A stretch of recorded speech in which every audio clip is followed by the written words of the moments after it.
আসুন একটা ভিডিও দেখাই। এই হলো একটা 8-9 সাইজের একটা মোমবাতিক, রাজস্থানি মোমবাতিক 8-9 সাইজের। দেখে নেন কতটা ঝুলছে। আমারটা কিন্তু 8-9 সাইজেরই বেড। দেখে নেন, এইটা হলো পিওর ভিউ, এটা হলো পিওর ভিউ। এবারে আপনাকে আরেকটা জিনিস দেখাই, আসুন। সেটা হলো রাজস্থানি মোমবাতিক যে আমি বলছি, আমি যে বলছি মোমবাতিক, আপনি কি করে বুঝবেন? বা আমাকে তো বলতে পারবেন না মোমবাতিক কী করে আপনি বলছেন। তার বিশেষত্ব হলো এই দেখুন, এইগুলো কিন্তু কি, এগুলো হলো মোম, এইগুলো হলো মোম। এই প্রত্যেকটা যারা মোমবাতিক সম্বন্ধে ভালো বোঝেন তাদেরকে বলছি, এইগুলো হলো মোম। ঠিক আছে, এই যেগুলো এগুলো কিন্তু মোম। মানে এই চাদরটাতে পিওর কটন, এর উপরে মোম ঘষতে হয়।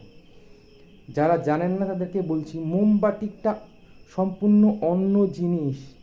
এই মোমের কোটিং করা থাকে প্রত্যেকটা বেডশিটে। দেখুন পিওর মোম, ক্লোজে নিয়ে গিয়ে দেখা গেলে কিন্তু প্রত্যেকটা মোম বেডশিটটাতে। এই দেখুন মোম, এই যে মোম।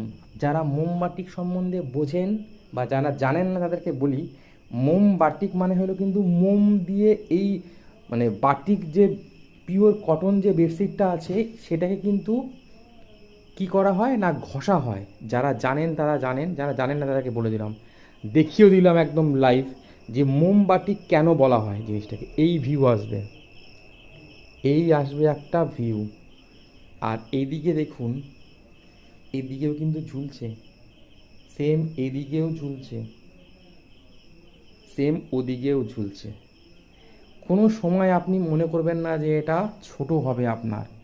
এটা 8-9 সাইজের একটা বিশাল বেডশিট। এটা হলো একটা মোমবাতিক, রাজস্থানি মোমবাতিক পেয়ে যাবেন।